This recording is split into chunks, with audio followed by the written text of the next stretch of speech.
welcome to another episode of the Community Broadband Bits podcast. I'm Christopher Mitchell at the Institute for Local Self-Reliance in St. Paul, Minnesota. And today I have on a very special guest. We've got Evan Feinman, who is the former BEAD Director. That's the Broadband Equity and access and deployment. Access and deployment. Everyone knows it but me. I can never remember it.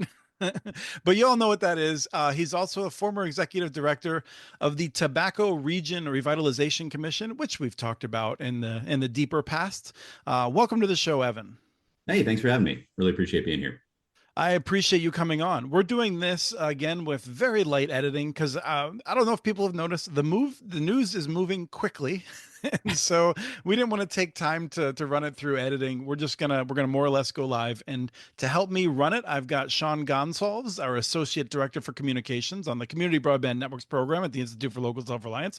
Did you get all that on a business card or? No. Well, actually, yeah, it is on a business card. It fits. Yeah, and there's nothing else. There's no white space left. All right, we're going to dive right in. And I wanted to say that, this is a show. Most of the audience is deeply familiar with BEAD and how NTIA got BEAD from Congress because of Congress's frustrations with past failures. I think we'll be talking candidly about some of that, as Evan referenced it in his letter of resignation or letter of warning, however you want to take that. But I want to start off by just asking Evan, what is happening right now, to the best of your knowledge, with the BEAD program at NTIA? So, there's a lot of ways to answer that. To answer the most direct version of the question, what is happening with the BEAD program at NTIA? A big deal and not a lot. The big deal is the team at NTIA is still working with the Secretary's office to come up with new guidance to reconfigure the BEAD program to effectively to implement the directive that they got from Secretary Lutnick, which was to increase the use of satellite and decrease the use of fiber in the program, sort of period. The way in which they're doing that is, as last I heard, this could be somewhat out of date, I'm no longer there, is they're contemplating taking away from states the authority to set their own extremely high cost per location threshold, which is the point at which states can stop funding the fiber only project and start funding, whatever connectivity means they want to use, and also reconfigure the cascade of technology preference, which used to go fiber, then other reliable, which is just kind of fixed wireless and hybrid fiber coax networks, and then alternate tech like low Earth orbit satellites. And instead say low Earth orbit satellites are directly in competition with hybrid fiber coax and fixed wireless service. And that was basically the status quo when I left. It remains the status quo because my understanding is that the Secretary's office has not made any decisions about how they want to proceed beyond kind of that high level guidance. The other way to answer your question, though, is a whole lot is going on, just not at NTIA. So, more than 40 states are accepting or evaluating applications right now. More than 5 states now have completed their work and are awaiting either the opportunity to submit a final proposal to NTIA or have already gotten an approved final proposal and are waiting, along with their crews, contractors, and ISPs, to just be told they can start building. And so, what we're seeing is amusingly, for a program that was criticized for moving too slowly, months and months of inactivity and paralysis in decision making, which is pretty frustrating. Yeah, I'm in Minnesota. I've been out in Montana a bunch, and Montana is one of the states where they set things up to be able to have shovels in the ground this summer because it doesn't work to put shovels in the ground in November. No, the ground's frozen solid. I mean, you can't get the shovel into it. And there's real risk that we're going to lose a whole building season for, the country north of I-40, right? There's a tremendous part of the country where there's a building season.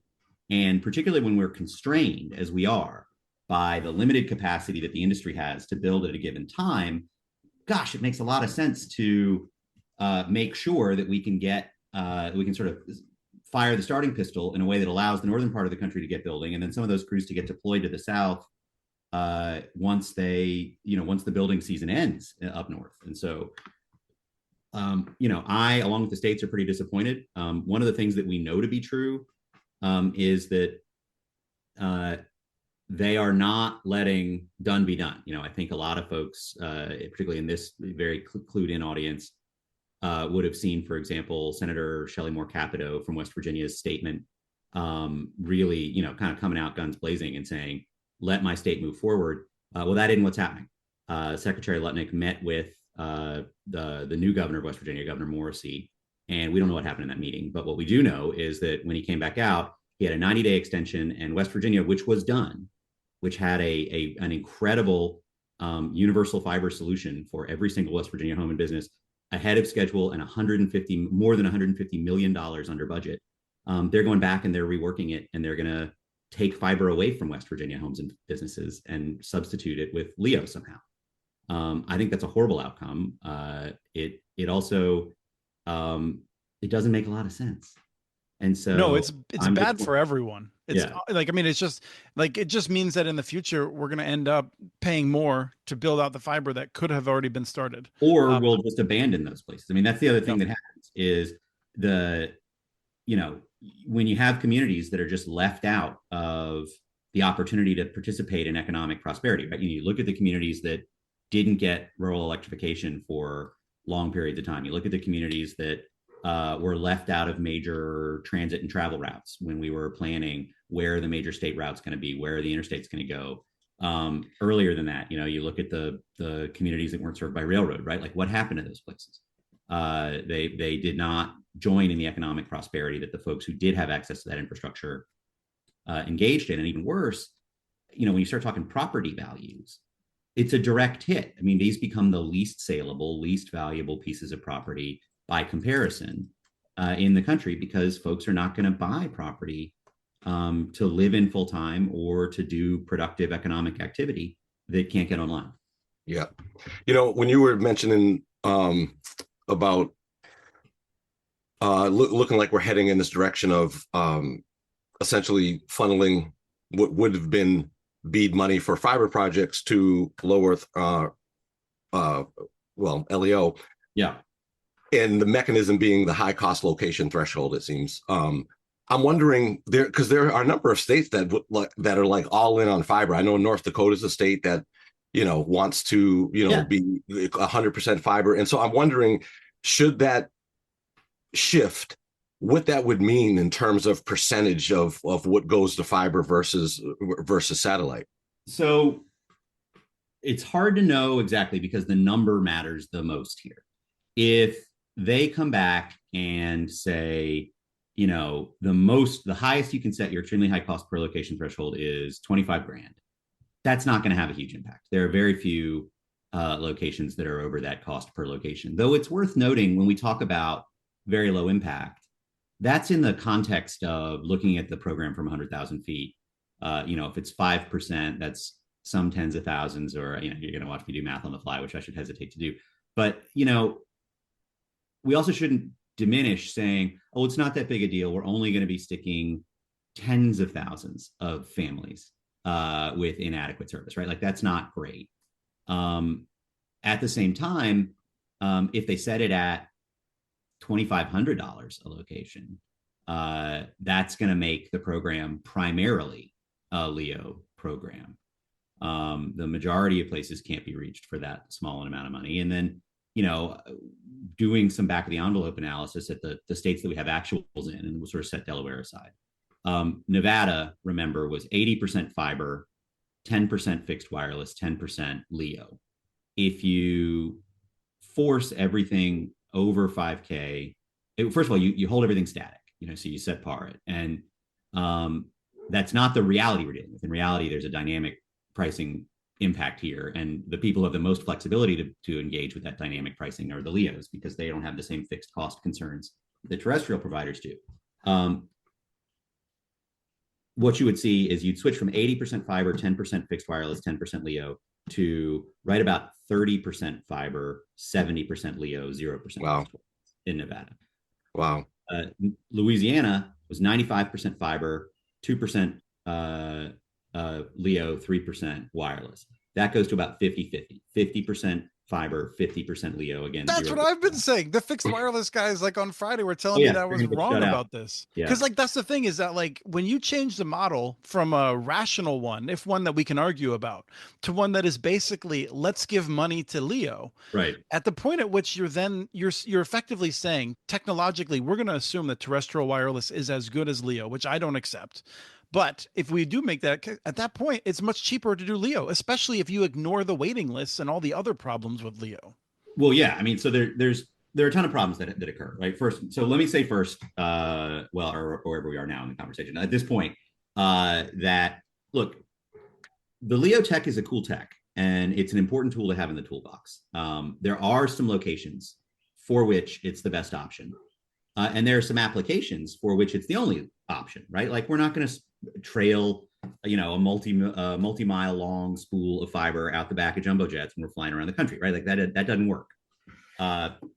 Same ships on the ocean, same very remote locations. But what we've seen is that the Starlink network, which is the only extant LEO network that's serving directly to the customer right now, as its business model, most of the time cruises kind of right at the cutoff for it's barely good enough, right? And in fact, we didn't too closely interrogate that because it was our only option for these very remote locations. It's also very capacity constrained. It is not true that everybody who doesn't have service today could get on Starlink tomorrow. And so we wanted to reserve that capacity for the most remote locations, those places. And there's real risk that if you just let them apply anywhere and they're in competition with fiber and fixed wireless for suburban locations, that you've used up their capacity before you get to those most far-flung locations, and you therefore can't serve them anymore. We've perpetuated the digital divide. The second thing is, and I think about this the most right now in the context of West Virginia, it costs a heck of a lot more. A fiber connection can be very cheap, but let's say it's $50 a month, which is sort of a reasonable expectation for a fiber only connection. You stack content on top of it, right? It gets more expensive, but just get me online. What's the cheapest way you can get me online? $50, and let's leave out even the low cost programs that are either voluntary or not. Right. And so I'll just throw out there that for people who are like, what is he talking about? A lot of the electric co-ops are doing like $50-$60 a month. The private local family companies often have an option around that. It may not be a gigabit, but some of them, it is $60 for a gigabit for some of them. So let's take out the fiber price. Right. The Starlink price is $120. Right. And so you're talking about for a West Virginia family that was going to have that $50 a month fiber, they're now looking at a $70 a month delta. And that's more than $800 a year. Now, I don't know what y'all have heard lately, but it turns out folks are actually not that wealthy in rural West Virginia. And an extra $800+ a year after taxes out of that household budget, man, I mean, that really hurts. And I can't believe it's West Virginia that we're talking about. Like, of all the places, and this is where Shelley Moore Capital has been on point, because she knows that for years West Virginia has been screwed. It was screwed by Verizon. It got screwed by Frontier. It got screwed by Frontier in the ARA program, and now it got screwed in RDOF. It had no say over any of this stuff. It made some bad decisions, but like in fact, the federal government kept giving them terrible options. We finally had one, and then what kills me is that the governor himself is a conspirator and taking it away, and then people are stuck with LEO, and then the topology of West Virginia means that it's possibly the second, third, or fourth worst state overall for LEO coverage because of its geography. And that's before you even get into some of the edge cases for them, right? Which is like the National Radio Quiet Zone in the eastern part of West Virginia, which is super cool, by the way. Radio astronomy, amazing, like something we should be supportive of. You can't have Starlink satellites beaming down at that radio receiver, that set of radio receivers. I don't have all of the details on it. I like astronomy, but I'm not an astronomer.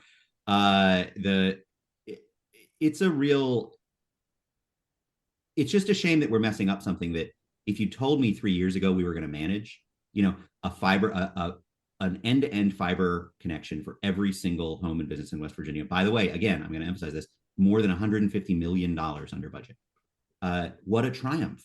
The thing that's so confusing to me about all of this is when the Trump administration came into office, I wrote a memo and I said, look, here's my advice for how to move forward. Y'all want to, you've said a lot, and your colleagues in Congress have said a lot about the quote unquote woke aspects of BEAD. I actually don't think those were in any way, shape, or form an issue with the program, but like you do, that's fine. Here's a way you can waive all of them. You can make it entirely optional for states to engage in that kind of stuff.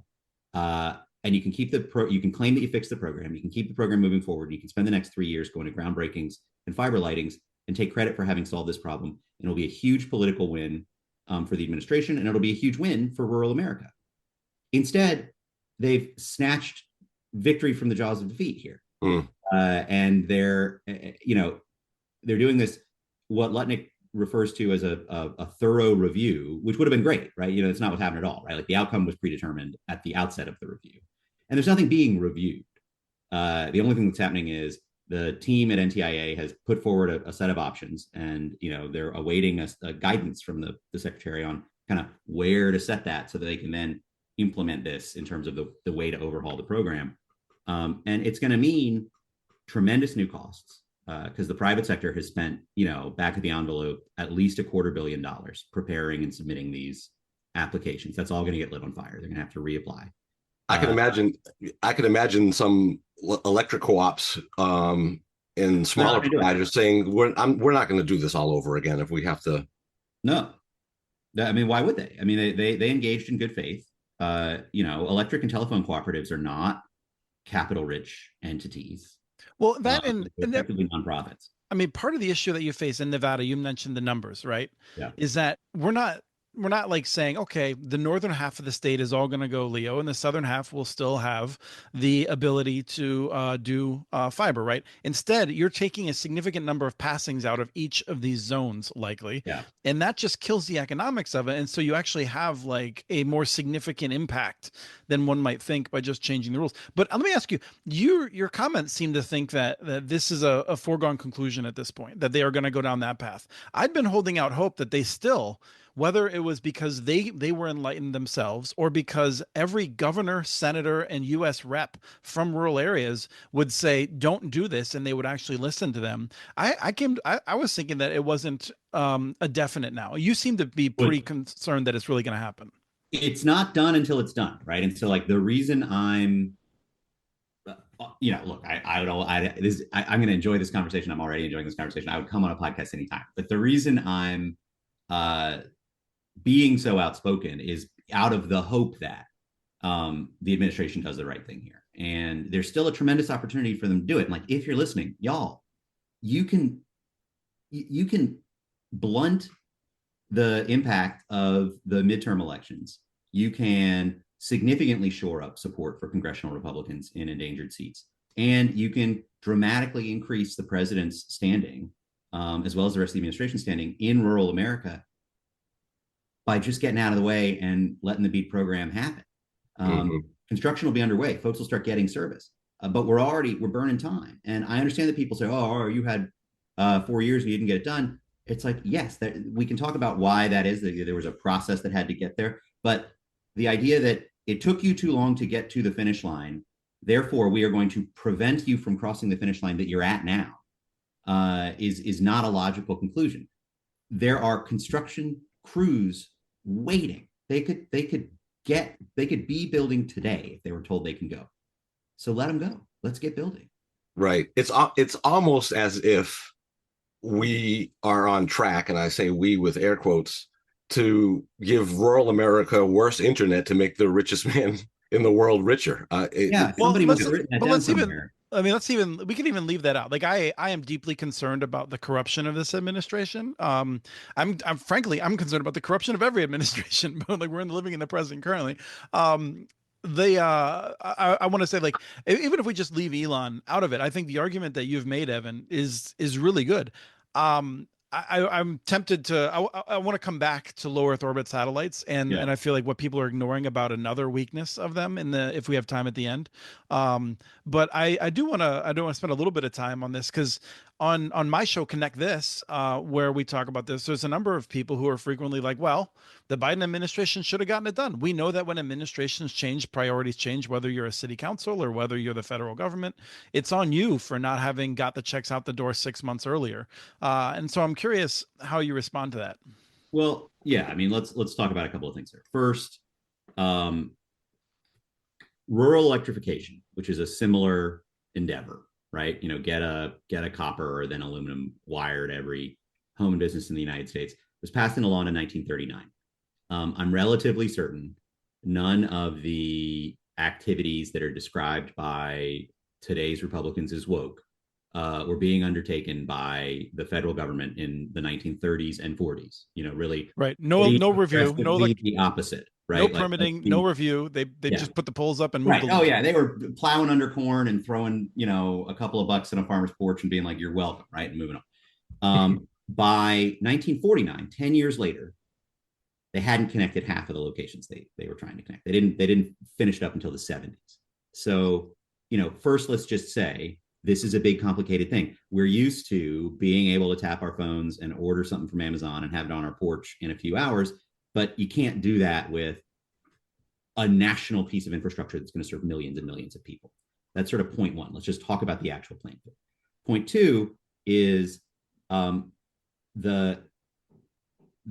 reason it's such a problem, the reason it's such a challenging problem is because every time you chip away at the problem without solving it, you make it harder to solve.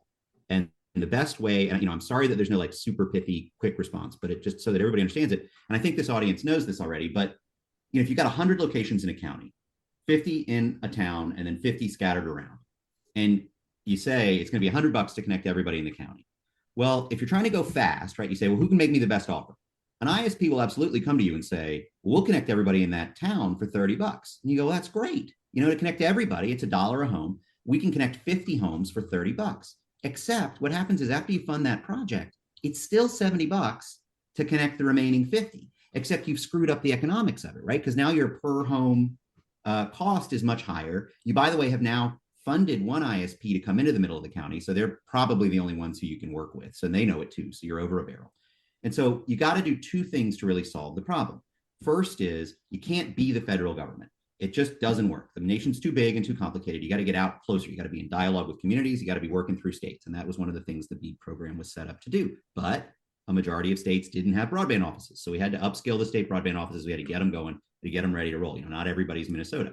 The second thing that we had to do was align projects to close the divide all the way. Because if you stop halfway, you have that escalating costs problem where the people you leave out are the worst off. And so you had to run this process to get every location on the map covered before you start building, or you really run the risk of leaving people on the wrong side of the digital divide.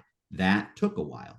It took a while, both because of the way the law was written, which I'm not going to entirely defend, right? Like I would not have drafted the Infrastructure Investment and Jobs Act's BEAD portions in the way that they were drafted. That said, it is an approach that can lead to a solution that closes the digital divide. The other thing that so that's all that, right? Like that's why we went through the amount of time that we went through. I will own that there was maybe not a policy error, but a political judgment error, which was that this was a foreseeable criticism. And what we could have done was created some kind of fast track carve out to say, look, if you want to do some project, like we want you to send us just, right with your initial proposal, send us 3 projects that are going to be this, by the way, this would have been more expensive, right? So this would purely be to sort of hedge out this criticism, but maybe that's worth it, right? Like people can disagree about this. It would be politics over what saves the taxpayer dollars. Yes. But it would have avoided this criticism. And we could have said, look, as long as you're connecting, 2x the percentage of outstanding BSLs with these projects as you are the percentage of your funding that you're expending, right? We'll just assume that you can manage that in the context of your broader build. What we were always worried about was that folks would overspend on early projects and then we wind up not having enough resources to close the digital divide on a state-by-state basis. And so, we could have done that, and that would have allowed us to sort of push off some of this criticism. We could also have just been more willing to accept bad outcomes, right? We could have said, and we already did do this a lot. I mean, my staff used to laugh at me when I'd say, look, people get the state government they elect, right? When states would make decisions that we thought were boneheaded. But we could have done less of trying to save the states from themselves, and just said, okay, we don't think that's going to work, and we're going to go on record saying we don't think that's going to work. But like, here you go, it's your call. That was not something that the prior administration was willing to do, and I think that was right. Like, if we have a really good faith belief that taxpayer dollars are going to be wasted, or that an approach that a state's taking is not going to succeed, I think you do need to work with them and say, look, we're not going to approve. Ultimately, it was Assistant Secretary Davidson's call, but like, we'd say, we're not going to approve this approach because, and in one instance of a major state, we were like, explain this to us, and they said, well, we can't. And we said, well, we can't. We're talking about hundreds and hundreds of millions of dollars. In this instance, more than $1 billion. We said, we can't in good conscience approve a process that you yourself can't describe. And that, that cost close to 8 months going back and forth with that state, trying to get them to come together. Because that's the other thing people tend to forget, is that the majority of this was not within NTIA's ability to control. We were going back and forth with states because states were not producing initial proposals that either complied with federal rules. Like, we had multiple states hold out and say, we're not going to do a low-cost service option, even though the law was incredibly explicit that there must be a low-cost service option. We had states that were saying, we're not going to do, we're not going to follow federal grants rules. Well, I don't have I didn't write those rules. I don't think all those rules are smart, but like, they are the law. And so I don't have the ability. I can't recommend approval of a proposal that violates a federal law or violates a federal regulation. It would be nice if, Congress had given us the authority to say, and submit for public comment, a set of regulations that you think are silly or that aren't productive. Because I got a long list, right? Like, there's lots of stuff that the federal government does that doesn't make a lot of sense. But breaking the law was not on the list of things we were going to do. So I just want to say, before Sean, I'll leave this to you, Sean, but I'll just say I'm famous among our small group of 10 people for losing bets over and over and over again. I thought states were going to bully you, and I thought I thought not you personally, but I thought NTIA was going to say, all right, you know what, we're going to do the best we can, but if you're not going to follow the rules, what are we going to do? But you stood up to them. And so I just wanted to note that. I bet against you on every opportunity. Well, I would love to be included in that group and be making bets against you. But the thing I'll say there is, we weren't, everybody involved in the BEAD program, from Secretary Raimondo and, her senior advisors, Kevin Gallagher and Sam Marullo, Alan Davidson, Sarah Morris, and then everybody at NTIA, Phil Murphy, in the front office, and Lucas Peterzak, who I don't think a lot of people know, but who's a real hero. I worked with him at National Next Century Cities. Yeah, no, Lucas is one of my favorite people. He's incredibly talented. He's incredibly organized.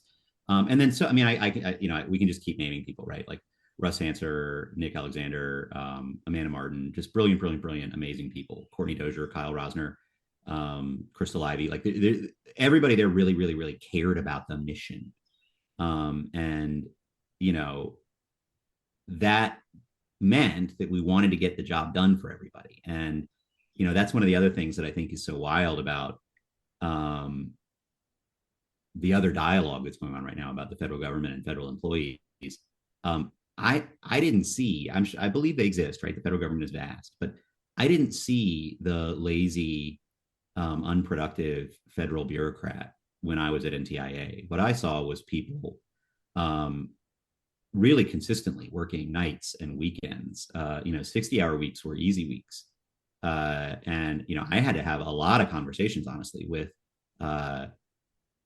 leadership, Doug Kinkoff and Alan, and even up to the secretary's office, though she was less interested in hearing this part, and say, like, look, the team has really been working incredibly hard for years now. And we actually need to talk about giving them, doing some work to lighten their load, because burnout is very real. And I mean, they've gotten a bit of a break here because there's a lot of inactivity, but by and large, they were really pushing very, very, very hard. Yeah. I was just going to say, and we don't need to spend much time talking about this, but the two things that just drive me absolutely crazy about this criticism about, not one household has been connected with BEAD funds yet is, leaving out the part that a bulk of the time was to deal with these inaccurate maps. Yeah. And that is extremely frustrating to pretend as if that wasn't a big reason why, it took such a length of time to go through the challenge process, et cetera, to get more accurate maps. I mean, I think it's kind of scandalous that the FCC, for years now, have not. Right. Yeah. Let me ask the question this way though, because I've given this too much thought. I've obsessed over it. I feel like in an ideal world, if you could go back in time, let me just say that I candidly, like, for instance, NTIA, you're not involved with you, but NTIA ignored the statutory deadlines for TBCP. Not that they didn't have good reasons, I'm sure, and not that they wouldn't justify that it was done, but like there's times in which statute is more or less required to follow by the letter, and other times when it's forgiven if you bend it. If you could go back, I wonder if you would basically say, FCC's given us data and it's not great, but it's a good proxy. We're going to use the data that the FCC has given us rather than giving the FCC, like 16, 18 months to give us data that is, I'll say, more precise and less accurate. Now, at the same time, you would not have recovered all that time because you were hiring a ton of people and getting them trained up. The states were trying to find people to hire and get them trained up. And so it's not like you could recover all of that time. And so, and states didn't want to do it. I mean, the thing we should note is a year and a half in, when we finally got the FCC map, which, it's also worth noting, like, it's not okay, but it is an acceptable outcome legally to try and fail to meet a statutory deadline. Right. But at no point did I ever see anybody say, well, we're just going to ignore the statute. We're not going to do what the statute says. So like with TBCP, it simply wasn't possible to meet that deadline, is my understanding. And so they didn't because they couldn't. Mm-hmm. But, impossibility is different from just saying like, well, we're just going to let it slide. So that's sort of point one. But yeah, I mean, the other thing to note, though, is when we did make allocation and start the clock ticking on initial proposals a year and a half in, we got letters from more than a dozen states telling us we were going too fast and encouraging us to wait longer. I mean, the states were not ready. Right. So I think that's the answer then, is that like, there's a lot of things that I shouldn't say a lot of things. There are a few things in which I feel like you might have done things differently. I don't know that we don't end up in the same spot for the same reason that, like, this is a program. It's supposed to be the cleanup program, right? Yeah. So you have like these other programs that are working through that are deploying networks that don't get any credit from Ezra Klein because he doesn't know anything about technology. And I always say this, but like, I've followed that guy so closely. I have a tremendous respect for him, more than a lot of my allies do. And one thing that's been clear, because I've never missed one of his podcasts ever since he started The Weeds on Vox, is that he doesn't know anything about technology. He makes that very clear, and it just drives me crazy that but anyway, he's wrong about BEAD in large part. He's not wrong about BEAD entirely, but he's wrong about BEAD in large part. And I think he'd be willing to own that in part. Though it is worth noting, that what we're talking about are flaws in the largely lack of flaws in execution. What he would say, to be a little fair to him, is, well, yeah, but I'm not criticizing NTIA. I'm criticizing sort of Democrats and the left broadly. Mm-hmm. And that would include the people who drafted the bill and the people at FCC who didn't get the map out in a timely fashion, et cetera, et cetera. And so, like, I think that broader criticism is a little fairer. Mm-hmm. It's still true that there just wasn't a responsible scenario whereby millions of people could have been hooked up within 1 4-year term, during which there were already millions of people being hooked up by programs that were already underway. Right. And you had to completely overhaul the model to move to state leadership and a new data and location-based theory. It is also worth noting, though, states were in control of all of this. The states that wanted to go fast did. And so the fact that Louisiana, Delaware, and Nevada all got the job done on time means the rest of the states could have done that too, had they been so inclined. Yeah. Possibly. With regards to Ezra, it would have also had been nice if he had noted the small footnote that, there were other programs that you just alluded to, right. the Rescue Plan Act funds. I mean, something like $25 billion from our Rescue Plan funds of, which programs we were aware of. That was the other thing was, we were, Joey Wendard, who ran the CRF funds, would say like, look, these are successive waves on CPF, I think the capital project. CPF, capital projects fund. Sorry, but who's now over at Shelby. Great outcome for both Shelby and Joey. We knew that was happening, right? And states would say, look, we got to do CPF between now and this future date, and so that's why, we're planning to do BEAD later. And I think that was a reasonable choice for those states to make. One of the things that drove, we're cruising toward the end right now. I don't know if you're a bit of time, but yeah. So I was just in New Mexico, and New Mexico has one of the larger gaps of needs with just a lot of very rural, expensive locations, and they got to, they're doing what they can with the money. They're always going to have to do more, and I think the state has recognized that. I'll say that to the credit of their legislature. They and their state office have made it clear that they will have to do more. I've always hated the idea that this was like the last program along those lines. And I'm just curious how you think about it, because I know that the Biden administration always wanted to use this framing that it rubbed me the wrong way, internet for all. And this is sort of the end. And but how did you think about how we were going to clean up for all of the failures of the mapping and whatnot? So I think this would be the end of sort of major combat operations in the war against the digital divide, right? Like the war against the lack of infrastructure, I think. Yeah, right. Like that's the way to characterize it. You're not, when rural electrification finished in the 1970s, that didn't mean nobody ever needed to string another power line again. It simply meant that there no longer exists these vast swaths of unserved territory. Now, there's two big things that are going to drive the need for more government intervention in the space, recognizing that there's a market failure, right? Like it'll never make economic sense for a pure for-profit to build a lot of these locations. The first is development will continue, and there will be new locations that are created, and they need to be hooked up to the internet. And the second is that a set of programs, especially RDOF, are going to have failed projects, and there will need to be cleanup of those failed projects. BEAD will have some too, right? I mean, you try to drive that percentage low, but a low percentage of failed projects in a $42 billion endeavor is still a lot of projects. And of course, RDOF is seeing a very high percentage of failed projects. And so, that kind of cleanup work will still need to happen. But I do think it's fair to think of it as, BEAD, if allowed to be BEAD, if the administration doesn't make this radical change to it, really would be kind of the primary, it would end the big thrust of, hey, we've got to keep closing the digital divide. It would instead be, let's clean up the failed RDOF projects and let's attend to any remaining gaps or newly created gaps. And that, I think, is a fair way to characterize it, if it works, if they let it move forward. Sean, any last questions? Not really, other than just if you had any sense of when will we know? Yeah, exactly. When will we know? Is there? Well, the team at NTIA needs to hear from the secretary's office, because it's really being driven out of his office. What they're going to do. Are they going to grandfather in these 3 states that were already finished? Are they going to add to that list, at least 2 additional states that have finished now? The quiet answer to that seems to be that the decision is no, given that they told Morrissey something that led him to go back and do more activity on what was otherwise a finished product. I have heard the end of this month. I've heard June. I've heard July.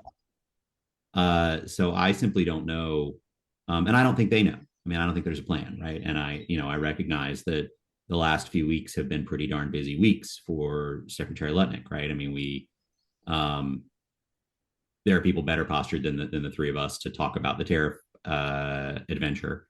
But, that's been going on, and that's very squarely the Secretary of Commerce and the Secretary of the Treasury's baby. And, that's something that's important to do. I'll point out, though, that's always the case, right? When you're a United States cabinet secretary, you need to walk and chew a bubble gum and juggle and, Right. Although, I mean, I'll say, I you know, think you are being very charitable. I just saw an Ars Technica story on Friday about scientists that are scrubbing toilets and trying to figure out how they can remove hazardous waste from their labs because the secretary himself has to personally approve allocations of more than $100,000. And there's no way to run that's not the way you run a battleship, let alone an entire department of the federal government. It's well, lunacy. right. Well, it's also worth noting there are no such decisions being made, right? So like the all of the funds were obligated to the states at the approval of their initial proposals. And so those obligations have already taken place. And so the thing that we're waiting on now for those three states is merely approval of a revised budget. This is not a new expenditure. And in fact, it should already have happened. It's complete madness. And, there's a lot of stuff going on that's pretty wild, right? Like early on when I was still there, there was the spreadsheet, and the spreadsheet had all of your instances of forbidden words that were in your program. And, I said, the top question is, do you have DEI in your program? And I said, no. And the first sort of thing that came back to us was, well, it says equity right in the name of the program. And I said, okay, so Congress named it, not us. And by the way, the inequity they're talking about isn't the kind you don't like. It's that some people have internet and some people don't, and we're fixing that. And then they came back and they said, well, I assume they just control left it. Like the word inclusion is in your NOFO over and over again. And I had to say, thanks, Mom, son of an English and literature teacher. I said, yeah, that's a form of the verb to include, meaning like inclusion of served locations in an approved project is permissible so long as they don't exceed 20%, right? Like that's not, again, that isn't what you meant. And that is the level of discourse that was going on, at least when I was still there. It was not, there is not a plan beyond kind of what we've seen. Yeah. Well, the one thing that, in addition to finding out what these changes will be or maybe, is the impact that it might have on the scoring rubric for the bidding process in states, and whether or not they'll have to redo the whole bidding process all over again. I don't know how you don't. If you change the rules, if you say everybody submit bids and here's the rules, and then you change the rules, at a minimum, you've got to let people go rework their bids and you got to reevaluate them. And that's going to take time. And by the way, if they change the scoring rubric, they've got to change their initial proposal, which means they've got to resubmit their initial proposal to NTIA. You'd hope there'd be a way to fast track, those changes, but they've got to do it. And the states need time to think about it. I mean, it took them a while to decide how to do this. And it does get complicated really fast. I mean, does a cost per location, do we need to get the ISPs to break down location by location? Is it okay for it to be an averaged cost across what? One project unit, the entire project, all of somebody's projects across a state? Like, what are the answers to these questions? All of those will have to be answered because we're talking about billions of dollars and we have to be serious when we do that. Everything seems easy until you start getting into the weeds. The easy problems all got solved a long time ago. And so most of the problems that the government deals with now are hard and complicated. And this is one where it looks easy from a long way off. And the closer you get, the more complicated it gets. And so, I in particular just want to emphasize, though, that there is still time to do this the right way.